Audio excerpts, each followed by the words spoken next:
सभी विद्यार्थियों का पुनः आपके अपने इस YouTube चैनल में स्वागत है। आज हम बहुत लंबे समय लगभग एक सप्ताह के बाद मिलने जा रहे हैं। छायावाद के पद्य साहित्य को पढ़ने के बाद छायावादी युग का जो गद्य साहित्य है उसको हमें पढ़ना था। प्रसाद के नाटक हम देख चुके थे। आज हम बात करेंगे मुंशी प्रेमचंद के उपन्यासों के बारे में। अगर प्रश्न आ जाए, क्या प्रश्न आ जाए कि मुंशी प्रेमचंद के उपन्यासों के बारे में टिप्पणी लिखिए या मुंशी प्रेमचंद का उपन्यास साहित्य में क्या योगदान है, इस प्रकार का प्रश्न आ जाए तो हमें उसका उत्तर कैसे लिखना है। या प्रश्न ऐसे भी आ सकता है कि छायावादी युग के उपन्यासों का वर्णन कीजिए, छायावादी युग में उपन्यास यात्रा कैसी रही उसके बारे में वर्णन कीजिए। अगर ऐसा पूछा जाए तो हमें किस प्रकार उत्तर लिखना है ये देखना है। प्रश्न कैसा भी हो सकता है। हम बात करेंगे अब मुंशी प्रेमचंद के उपन्यासों के बारे में। तो आपको ये तो जानकारी होगी कि मुंशी प्रेमचंद को हिंदी उपन्यास का अग्रदूत कहते हैं।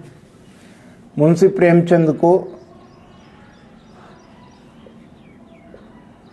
हिंदी उपन्यासों का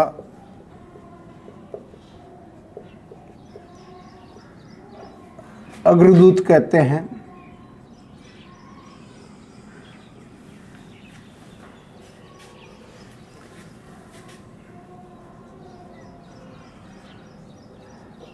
मुंशी प्रेमचंद को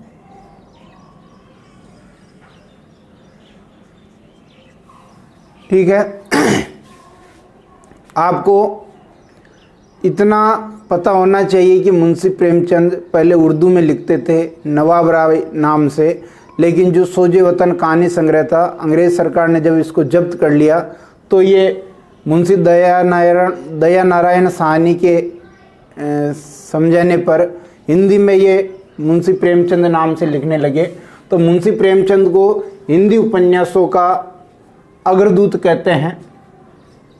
अब आपको यहाँ ये भी जानना जरूरी है कि मुंशी प्रेमचंद के पहले के यदि हम उपन्यास देखें जो आपके भारतेंदु युग में और द्विवेदी युग में जो उपन्यास लिखे गए थे, वो उपन्यास थे जासूसी,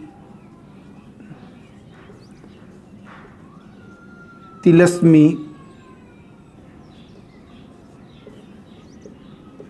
अय्यारी, प्रेमाख्यानक। यानी अगर हम बात करें उपन्यासों की विषय वस्तु की तो जासूसी, तिलस्मी, अय्यारी और प्रेमाख्यानक ये ही उपन्यासों की विषय वस्तु प्रेमचंद से पहले रही है। तो मुंशी प्रेमचंद ने क्या किया कि उपन्यास को इस जासूसी, तिलस्मी, अय्यारी और प्रेमाख्यानक विषय वस्तु के दलदल से निकाला और मानवता के धरातल पर इसको स्थापित किया। मानवता के धरातल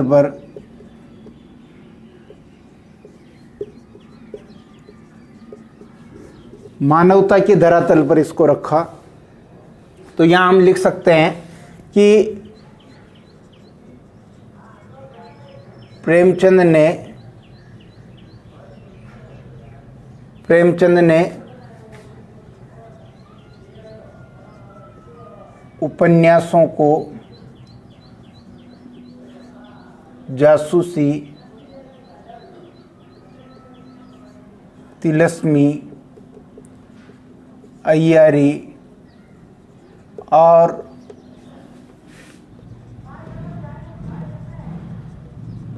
प्रेमाख्यानक दलदल से निकालकर मानवता के धरातल पर रखा। ठीक है।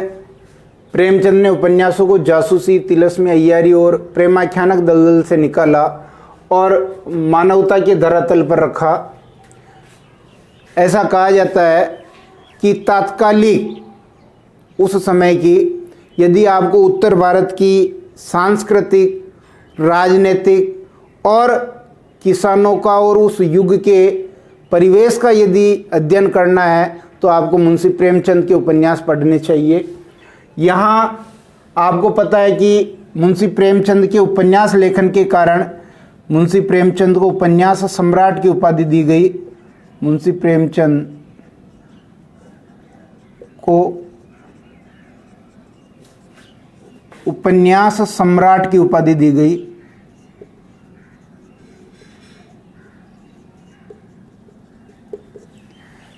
मुंशी प्रेमचंद ने जो उपन्यास लिखे एक से बढ़कर एक हैं। विषय वस्तु उस समय की चर्चित जो चाहे सामाजिक थी, राजनीतिक थी, उसको लिया है, तो उपन्यास सम्राट की उपाधि हम इनको दे सकते हैं।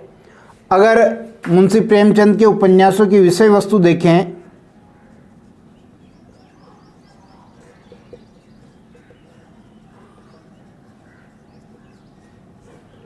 उपन्यासों की विषय वस्तु देखिए,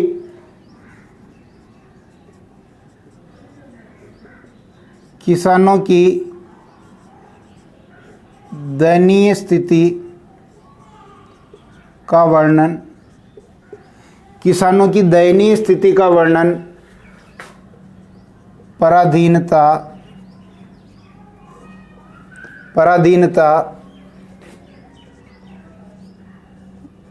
जमींदारों द्वारा शोषण, अशिक्षा, अनमेल विवाह, अशिक्षा, अनमेल विवाह, दहेज प्रथा, अशिक्षा, अनमेल विवाह, दहेज प्रथा। और देखिए अंधविश्वास,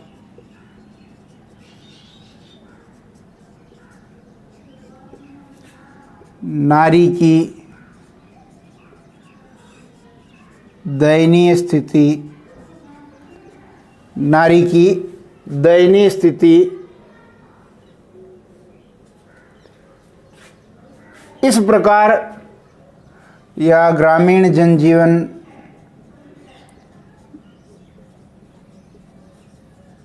ग्रामीण जनजीवन,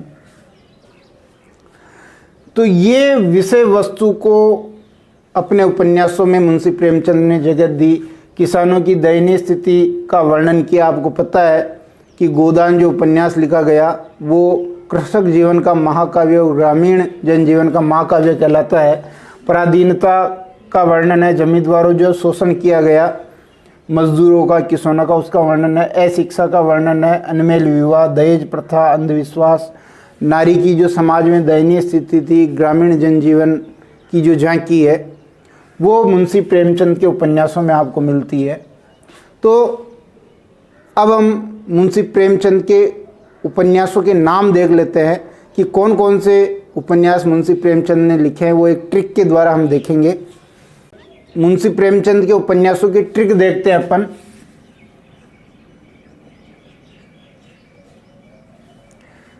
कि सेवा करने से प्रेम का वरदान मिलता है, जिससे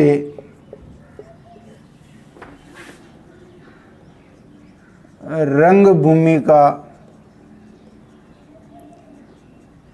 कायाकल्प हो जाता है, तब व्यक्ति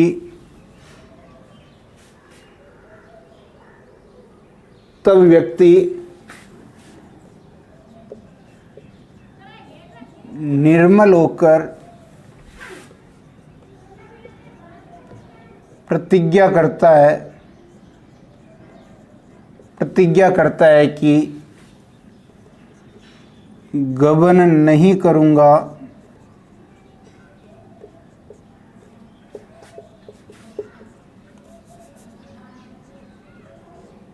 कर्म करके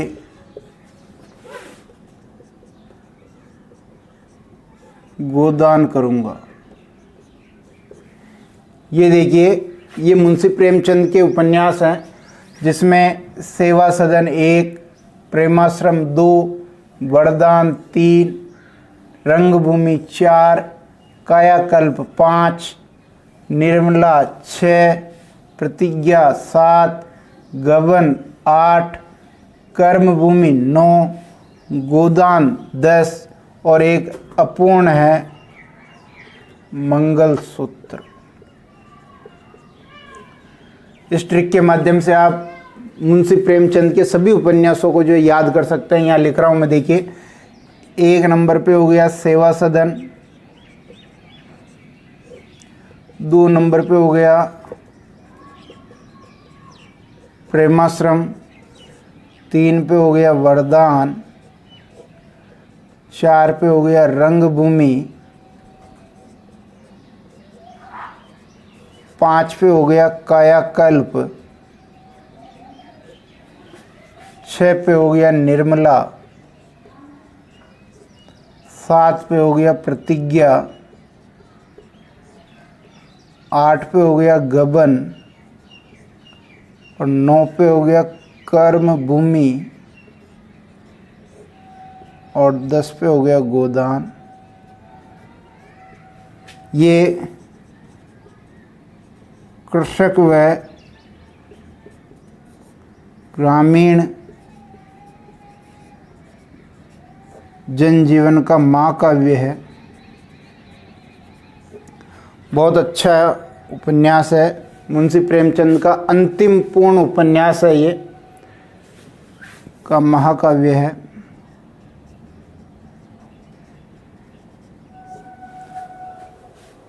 तो ये मुंशी प्रेमचंद के उपन्यास हैं। सेवा करने से प्रेम का वरदान मिलता है, जिससे रंगभूमि का कायाकल्प हो जाता है। तब व्यक्ति निर्मल होकर प्रतिज्ञा करता है कि गबन नहीं करूंगा, कर्म करके गोदान करूंगा। और मंगलसूत्र इनका अपूर्ण उपन्यास है। सेवा सदन, प्रेमाश्रम, वरदान, रंगभूमि, कायाकल्प, निर्मला, प्रतिज्ञा, गबन, कर्मभूमि और गोदान, ये मुंशी प्रेमचंद के उपन्यास हैं। तो हमने क्या पढ़ा मुंशी प्रेमचंद के बारे में? मुंशी प्रेमचंद उपन्यासों के अग्रदूत हैं, उपन्यास साहित्य के। मुंशी प्रेमचंद को उपन्यास सम्राट कहा जाता है। मुंशी प्रेमचंद ने तत्कालीन ऐसी कोई विषय वस्तु नहीं छोड़ी जो समाज में थी और उसको जो है अपनी विषय वस्तु नहीं बनाया। पराधीनता, नारी की स्थिति, शोषण, अशिक्षा, विवाह के जितने भी दोष थे, सारे के सारे विषय वस्तु को उन्होंने अपने उपन्यास में स्थान दिया। ये इनके प्रमुख उपन्यास है। अब छायावादी यदि वो उपन्यास पूछे तो आगे अपने को 1-2 उपन्यासकारों के और उपन्यासों के बारे में देखना पड़ेगा, जो देख लेते हैं। छायावादी उपन्यासकारों का यदि वो परिचय पूछे तो अपने को क्या करना पड़ेगा? छायावादी उपन्यासकारों का यदि वो परिचय पूछे तो अपने को प्रेमचंद के साथ साथ कुछ और उपन्यासकारों के भी उपन्यास लिखने पड़ेंगे। तो देखिए, इसमें विश्वंभर नाथ कौशिक,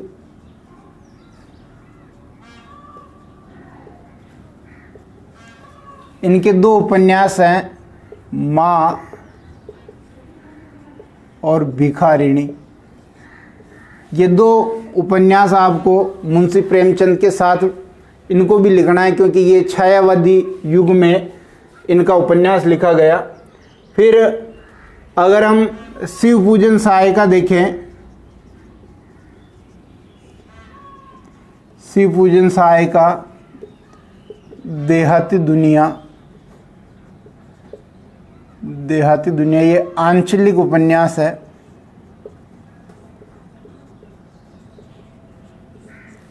आंचलिक उपन्यास है शिव पूजन सहायिका। इसके बाद यदि हम देखें तो प्रेमचंद के बाद जो महत्वपूर्ण उपन्यासकार हैं, जो मनोवैज्ञानिक उपन्यासकार हैं, जैनेन्द्र, तो जैनेन्द्र के उपन्यासों के बारे में हम देख लेते हैं। जैनेन्द्र जो हैं, ये मनोवैज्ञानिक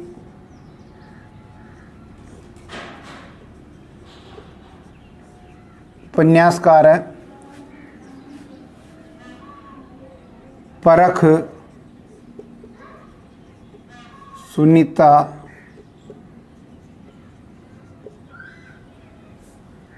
त्यागपत्र और कल्याणी।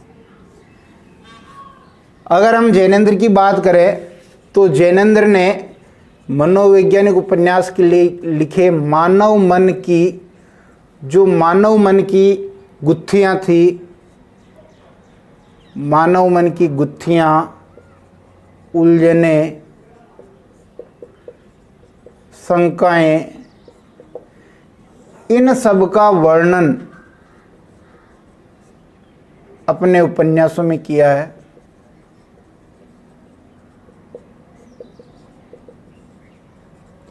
इन सब का वर्णन अपने उपन्यासों में किया है जैनेंद्र ने। मनोवैज्ञानिक उपन्यासकार है, मनोवैज्ञानिक ये कथाकार भी हैं। मानव मन की जो भी उलझनें थी, मानव मन की जो शंकाएं थी, पीड़ाएं थी, उनको इन्होंने अपने उपन्यास में स्थान दिया है। और वृंदावन लाल वर्मा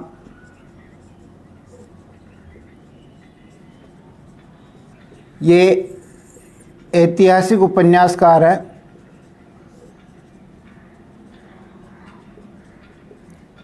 ऐतिहासिक उपन्यासकार गढ़ कुंडार और विराटा की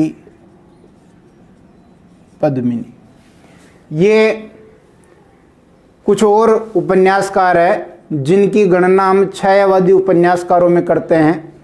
वैसे अगर उपन्यासों की दृष्टि से देखा जाए तो हम उपन्यास में मुंशी प्रेमचंद को केंद्र में मान करके उपन्यासों का वर्गीकरण करते हैं। उपन्यास मुंशी प्रेमचंद से पूर्वोत्तर युग के, मुंशी प्रेमचंद युगीन और मुंशी प्रेमचंदोत्तर युग।